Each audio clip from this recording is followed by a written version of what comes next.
to our chairperson, Commissar Unati. Greetings to all the commissars and fighters and all ground forces in Lapa. I'm gonna take this opportunity, manje, ngibize u-SG Secretary-General Marshall Dlamini.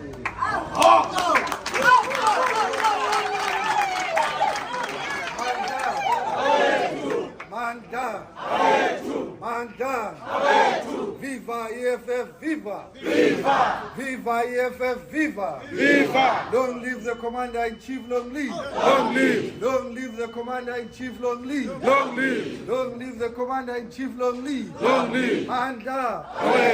No, thank you very much, DSG. Sibulise to the chair of the province and the leadership of the province. Sibulise to all the CCT members and the leadership that comes from all the provinces in South Africa of the EFF. Sibulise to you fighters. It's been a long journey. For 5 years, we've been on this court with these fighters, commissars. That's why it's important that everything today we are here. As commissars, these fighters, they've been here for the last 5 years together with me in this court. But they thought we were going to surrender. They thought we were going to retreat. So today, the magistrate has sentenced us to 18 months suspended sentence and a fine of 6,000 for defending the revolution. Because what happened on that day in the State of Nation address, I'm told that there's a State of Nation address next week on the 18th of May. Once we are given a responsibility, we'll do it again. Because what we did there, we've got no regrets. So I've been found guilty for GBH. Ubamba nje umfana womlungu kancane. Kuthiwa bese kusondele ku-attempted murder.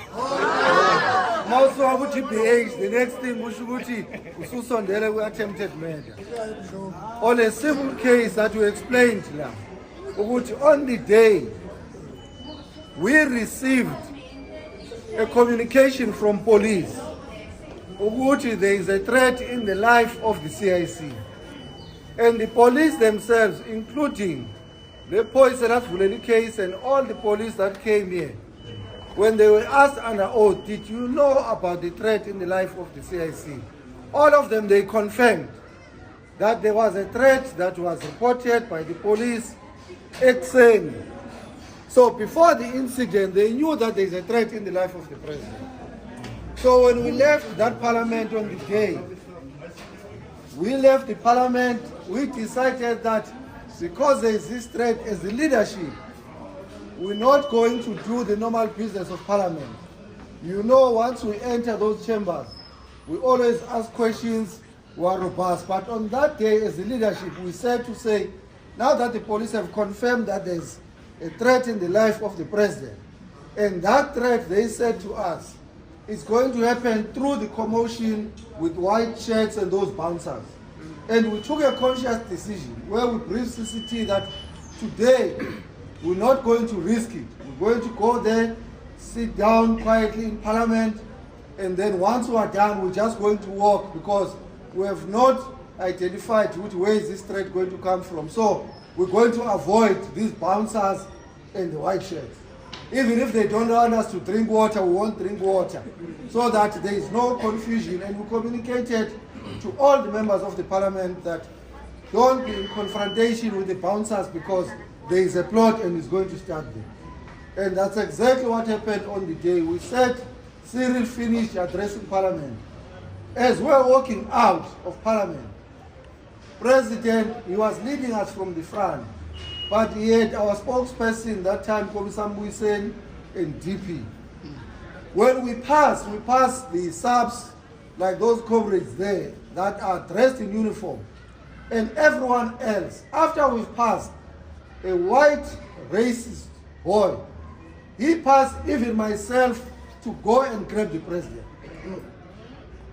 He left the deputy president, he left the former SG, he went for the president. And then that's when we knew that what we were told during the morning, it's happening now. Because there was no reason. If there was an issue, and umthetho wase parliament is very clear, you can't block members of parliament because that parliament belongs to them. And we're going home. He was not in front.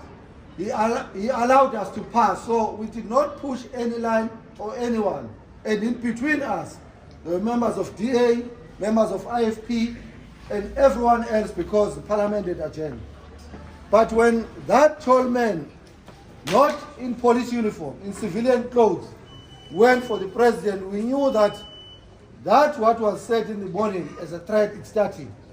Because even when we approached him, he was not speaking, he was charging towards the president. And we tried to address him. And he was still charging forward and not speaking to any other member, because if we're doing something wrong, Kommissar Muysen was even in front of the president, because as a spokesperson was going outside to prepare for the media, that the president must address the media. They allowed him to go, but they went for the president. And then that's when we knew that it means this threat has arrived.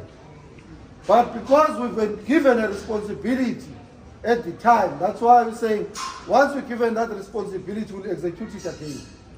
The responsibility that we had is to protect the revolution and its leaders.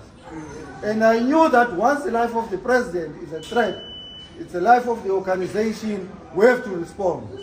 And we're not going to respond with flowers. And I had no time of asking questions when the president's life is under threat. I had to attend to that, and we attended to it without any hesitation, with no regrets. So even here in court, the magistrate said, I came here, I showed no remorse. I showed no regret.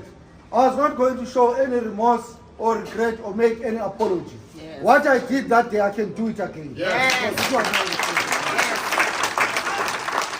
So they wanted me to come here and apologize when I was executing my duties. And then I said to the magistrate, I'm not going to do that. Take the decision that you're going to take, but the one of saying I can sell out my own organization because I'm scared of prison, that you're not going to get. And that's what offended her the most, that she can see that there is no case here.